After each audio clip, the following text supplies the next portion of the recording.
We are at the CEO Build, right in the heart of Action, where the business leaders, CEOs, came together outside of the boardroom to talk, but to build with their own hands. And we are discussing with Ekin, the area vice president of Habitat for Humanity, trying to find out what is the atmosphere here. Ekin, when you had your open speech, you said that it's very important that leaders lead by example. What does it mean to you personally? For me, I think it's important for people to see a leader walking the talk, basically. I think that's what we want to see in leaders across all sectors, that they are also able to experience what other colleagues, others are experiencing on a day-to-day basis, and understand and have a look at the work from colleagues' perspective and others' perspectives. Yeah, because the positive example can be replicated, and it's very important that the leader, it's as you said, it's walk as he talks. Exactly. You managed today in this construction field together 70 CEOs. It's very difficult to, if you try together such a number of people in Bucharest, for instance, for some meeting, it's almost impossible. How did you manage to have such an impressive responsive rate of influencer from the business leaders from Romania here, as well as locals as internationals? Well, honestly, I can't take any of the credit. I think it would be better for my colleagues from the office here, Habitat for Humanity Romania, to explain what they did. All I witnessed is what it witnessed. It's very hard to bring so many leaders from different sectors and top leaders of companies, corporations, institutions. And I think Roberto and the team did an amazing job in making sure that happened. How did they make it? It's a secret. it's exactly. I mean, your guess is as good as mine. Mm-hmm. But I know the difficulties on finding the right convenient time for so many leaders at the same time. But it's also, I think, it's a reflection of those leaders and their commitment and their willingness to do something together, to work together and build homes. According to your opinion, how can the private sector, the business companies can influence, contribute to shape the social responsibility culture in their organizations? I think we saw this in action this morning. So many leaders and so many different corporates and companies present here. I think the leaders, there's an important role for the leaders to play.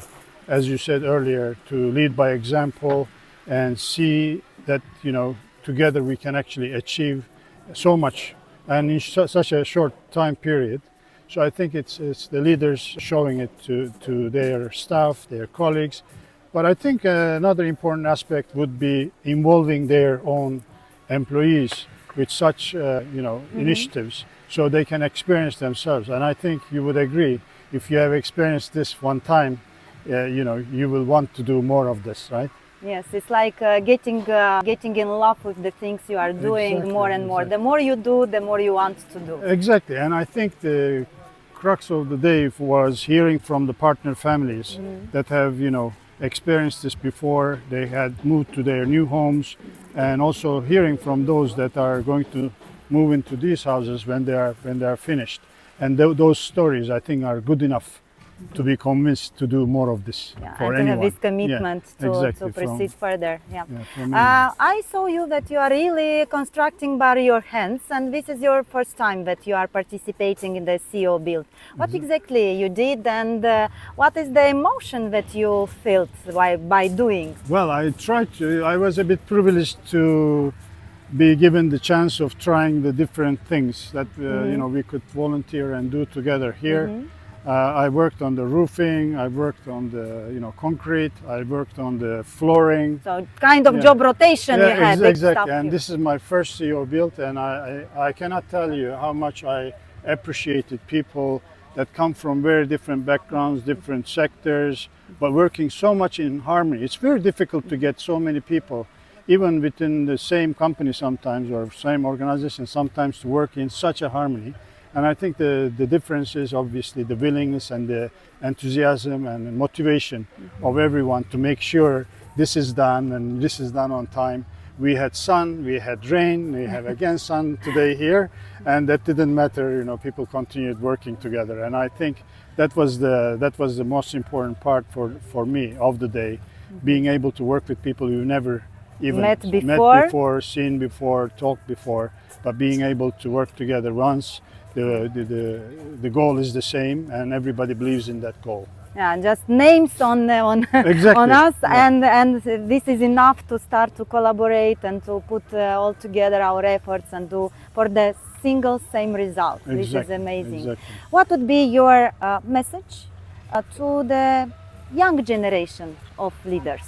Well, I think, you know, for the young generation, I come from a bit of an older generation now, so I would rather, you know, instead of giving advice or a message, because they will learn, they will, you know, experience things themselves, and you know, they will probably become better leaders than I am or we are. But I think for them, the only thing I can share my experience that whenever I get exposed to new things and be open-minded about learning and exposing myself to different things, like this one, for example, for many of those that came and volunteered today, that has an impact in your life, you know, and you learn about many things. And I think it's important for all of us to be open-minded to learning and experiencing different things, and sometimes trying things that we would normally not like maybe, or we think that we don't like. But experience is always a different. It brings a different thinking, different feeling, different maybe different way of thinking going forward as well. So that would be my message to them. But I'm sure they will become better leaders than us by learning from our mistakes and from the good things that we did as leaders of my generation. Thank you so much to Habitat for Humanity for such an amazing experience that is really shaping a little bit the mindset of us, all of us who are participating today. Thank you. Thank you very much. I want to thank the team, Habitat for Humanity Romania team. They did an amazing job, and I'm proud to be a part of this. Thank you so much. Thank you.